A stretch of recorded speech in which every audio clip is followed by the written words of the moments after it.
بسم الله الرحمن الرحيم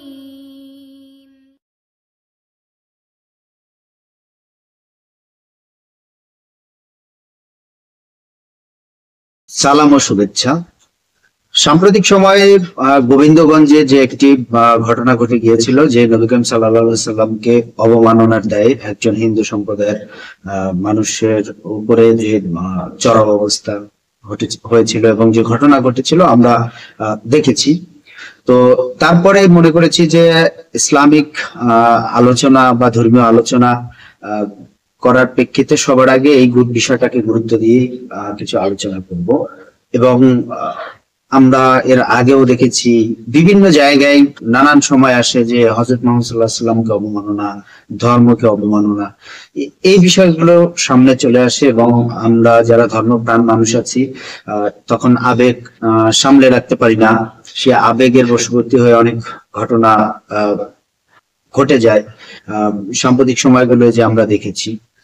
কারণ ইসলাম বা ধর্ম, যে কারোই ধর্মই হচ্ছে যে একটা অনুভূতির জায়গা এবং তার সর্বোচ্চ অনুভূতির জায়গা।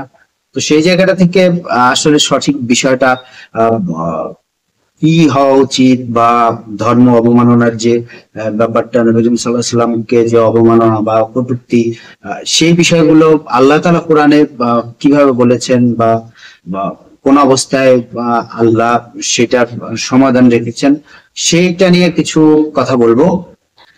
আমাদের প্রিয় নবী মুহাম্মদ সাল্লাল্লাহু আলাইহি সাল্লাম সে এক অনুর্বর মরু থেকে উঠে এসেছিলেন, যার উপর আল্লাহর আদেশ অবতীর্ণ হয়েছিল, যার মাধ্যমে মানব জাতির উপর আল্লাহর যে মেসেজ সেটা অবতীর্ণ করা হয়েছিল। আল্লাহ তাআলা নবী করিম সাল্লাল্লাহু আলাইহি সাল্লামকে এইরকম মর্যাদাবান করেছেন।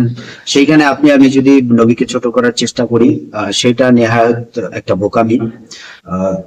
এবং পৃথিবীতে এমন অনেক দেশ আছে এবং ইসলামিক শরিয়া আইনেও যে নবী করিম সাল্লাল্লাহু আলাইহি সাল্লামকে অবমাননার শাস্তি হচ্ছে মৃত্যুদণ্ড। তো এটা হচ্ছে যে ইসলামিক শরিয়া আইন মানুষ রচনা করেছেন, কিন্তু আল্লাহ তাআলা কি বলেছেন? আল্লাহ তাআলা সুস্পষ্ট ভাবে এই সম্পর্কে অনেক কথা বলেছেন এবং ভালোভাবে স্পষ্ট ভাবে বলেছেন। কারণ আল্লাহ জানেন যে বান্দার একটা শ্রেণীর মানুষ সেই আল্লাহকে অবজ্ঞা করবে বা করছিল, আল্লাহ জানেন। তো তার প্রেক্ষিতে নবী করিম সাল্লাল্লাহু আলাইহি সাল্লামকে অবজ্ঞা করেছিল, যে নবী করিম সাল্লাল্লাহু আলাইহি সাল্লামের কাছে মক্কার মানুষ যখন তার শত্রু ছিল, সেও আমানত রাখত, এত বিশ্বস্ত ছিল, এত সত্যবাদী ছিল, আমরা তার বৈশিষ্ট্য সম্পর্কে জানি। সেই মানুষগুলো নবী করিম সাল্লাল্লাহু আলাইহি সাল্লামের উপর খারাপ আচরণ করেছে। মুসলমান হিসাবে আমাদের সেই জায়গায় কি করণীয়, নমনীয় হওয়া উচিত না তার আঘাত প্রতিঘাত করা উচিত, সে সম্পর্কে স্পষ্ট ভাবে আল্লাহ তাআলা বলে দিয়েছেন।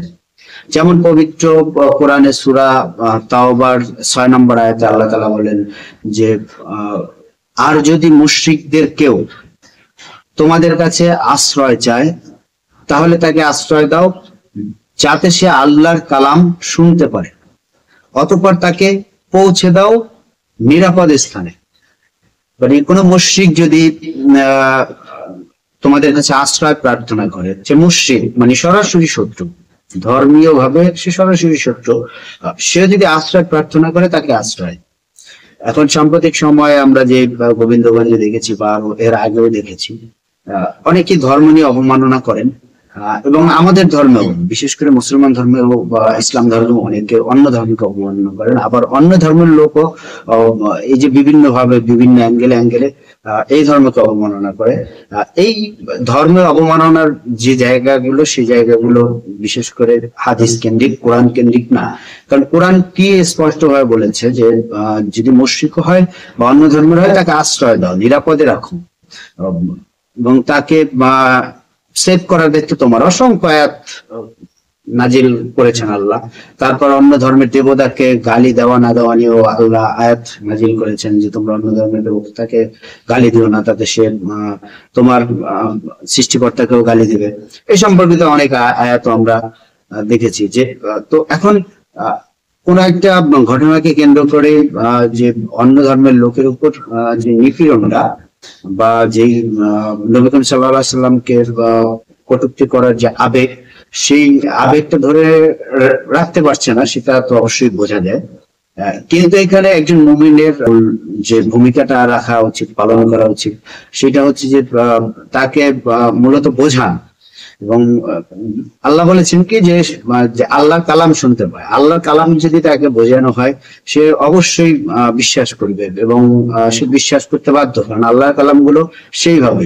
এখন আবেগের বশবর্তী হয়ে যারা এই ঘটনাগুলো সাথে আবার যাচ্ছেন, তারা আল্লাহর কালাম একটু চিন্তা করলে, গবেষণা করলে দেখতে পারবেন। তারপরে সূরা মুমতাহিনার 8 নম্বর আয়াতে আল্লাহ তাআলা স্পষ্ট ভাবে বলেছেন যে দ্বীনের ব্যাপারে যারা তোমাদের বিরুদ্ধে যুদ্ধ করেনি এবং তোমাদেরকে তোমাদের বাড়িঘর হতে বের করে দেয়নি, তাদের প্রতি সদয় ব্যবহার করবে এবং তাদের প্রতি ন্যায় বিচার করতে আল্লাহ তোমাদের নিষেধ করছেন না। নিশ্চয়ই আল্লাহ ন্যায়পরায়ণদের ভালোবাসে। অন্য ধর্মের লোক যারা অত্যাচার করেনি, নির্যাতন করেনি, সেই যুদ্ধের প্রেক্ষাপট, ইসলাম প্রতিষ্ঠার প্রেক্ষাপট এখন, যে অন্য ধর্মের লোক যারা সরাসরি আমাদের উপরে বা আমাদের এগেইনস্টে হচ্ছে যে কোনো যুদ্ধ করেনি বা আমাদের ধর্মে কোনো বাধা সৃষ্টি করেনি, তাদেরকে হচ্ছে যে যাতে বের করে না দেওয়া হয়, তাদের উপর ন্যায়টা প্রতিষ্ঠিত হয়। তারপরে সূরা ইউনূসের 99 নম্বর আয়াতে আল্লাহ বলেন যে আপনার প্রতিপালক ইচ্ছা করলে পৃথিবীর সব মানুষকে ঈমান আনতো। অর্থাৎ আল্লাহ যদি ইচ্ছা করতো যে পৃথিবীর সব মানুষ ঈমান আনবে, সেটা তিনি করতে পারতেন। তবে আপনি কি মানুষকে বাধ্য করবেন যেন তারা ঈমান আনে? এখানে কাউকে বাধ্য করে বা আমাদের নবী করিম সাল্লাল্লাহু আলাইহি সাল্লামের উপর আল্লাহর প্রতি ঈমান আনানো, এইটা আল্লাহ নিষেধ করে দিয়েছেন, এবং সেটা কোনোদিনও সম্ভব না। একজন ধর্মীয় আদর্শে বা ধর্মীয় কনসেপ্ট লালন করবে, সেটা বাধ্য করে সেটা কখনোই সম্ভব না। সেটা নমনীয় আচরণের মাধ্যমে, ব্যবহারে, বা কাউকে ক্ষমা করে দিয়ে, প্রতিদিন অনেক বড় অন্যায় করেছে সে মানুষকে ক্ষমা করে দেয়, দেখবেন যে সেই মানুষ যাকে আপনি ক্ষমা করে দিয়েছেন সেই মানুষটাই হচ্ছে যে আপনার কাছে, আমার কাছে মাথা নত করে আসবে। আল্লাহ সেই ব্যবস্থা করে দেবেন, নমনীয় আচরণ। এখন তার প্রতি প্রতিহিংসা জ্ঞাপন করে যে সে অন্য ধর্মের বা মুশরিক বা বিধর্মী, সেটা করে যদি জোর খাটানো হয়, তখন আমাদের অন্য অঞ্চলে যে মুসলিম ভাইয়েরা আছে তাদের উপর নির্যাতনটা আসবে।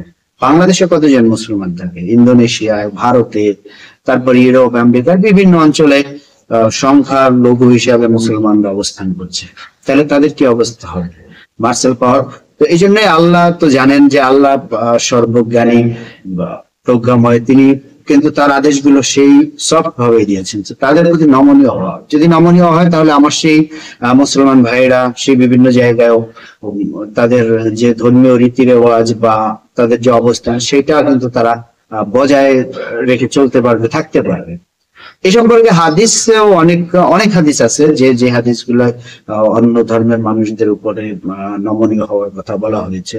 আবার অনেক হাদিস আছে এরকম যে অন্য ধর্মের মানুষদের সাথে যুদ্ধ ঘোষণার কথা বলা হয়েছে, কিন্তু আমি সেই যুদ্ধ ঘোষণাকৃত হাদিস নিয়ে আলোচনা করতে রাজি না। কিন্তু তারপরেও যেহেতু অনেকে হাদিস বিশ্বাস করে, বুখারী শরীফের 1311 নম্বর হাদিস, একেবারে সহিহ বুখারীর, যে হযরত জাবের রাদিয়াল্লাহু বর্ণনা করেন, একদিন আমাদের পাশ দিয়ে একটা লাশ নিয়ে যাচ্ছিল, রাসূল সাল্লাল্লাহু আলাইহি ওয়াসাল্লাম তা দেখে দাঁড়িয়ে গিয়েছিলেন। তখন অন্যান্য সাহাবীরা জিজ্ঞেস বলেছিলেন যে নবী করিম সাল্লাল্লাহু আলাইহি ওয়াসাল্লাম সে তো ইহুদি। তো নবী করিম সাল্লাল্লাহু আলাইহি ওয়াসাল্লাম বলেছিলেন সে মানুষ, তো অর্থাৎ মানুষের মর্যাদা অনেক গুরুত্বপূর্ণ। কে ইহুদি, কে মুসলমান, কে ইমানদার, কে পীর কামেল, এগুলো আসলে অন্তরে লালন করে। আমি অনেক মানে ইমানদার, বাইরের ইমানদার লোককে অনেক অসৎ কাজ করতে দেখেছি, অনেক অসৎ কাজ করছে, এখনো অহরহ করছে। আবার অনেক ধর্মকর্মের ধারে কাছে যায় না, এরকম মানুষদেরকেও দেখেছি, তারা অনেক ভালো কাজ করছে। যাই হোক, সেগুলো ভিন্ন আলোচনা। তো আল্লাহ তাআলা অন্য ধর্মের মানুষদের যে কি অবস্থায় তাদের সাথে আচার আচরণ করার কথা বলেছেন, অনেক আয়াত আছে, আয়াত বললে অনেক বলা যাবে, আলোচনা অনেক দীর্ঘ হবে। কিন্তু আল্লাহ তাআলা অন্য ধর্মের মানুষদেরকে উপরে খুব সহনীয়, নমনীয় হওয়ার কথা বলেছেন।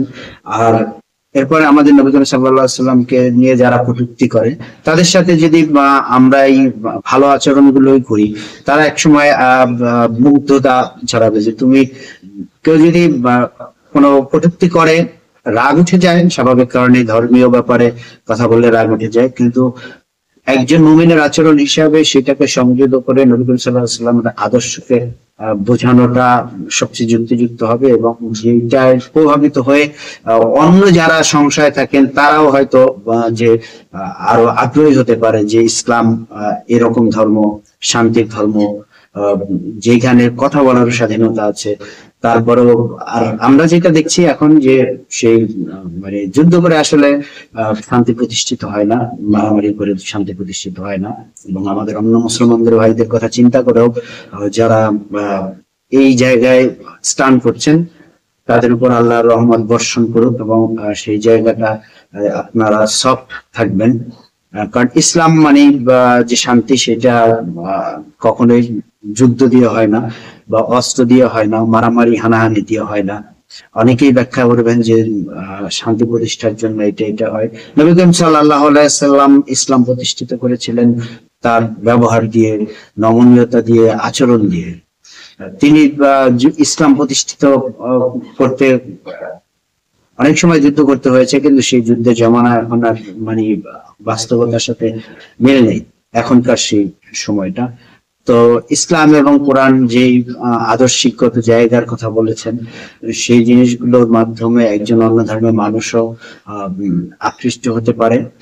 আল্লাহ তাআলা মানুষকে সেই বিবেক, জ্ঞান এবং সেই জিনিসগুলো দিয়ে তৈরি করেছেন, সেগুলো কোরআনের বিভিন্ন জায়গায় ব্যাখ্যা করেছেন, আল্লাহ বলেছেন। যাই হোক, সবাই ভালো থাকবেন, সুস্থ থাকবেন। আসসালামু আলাইকুম।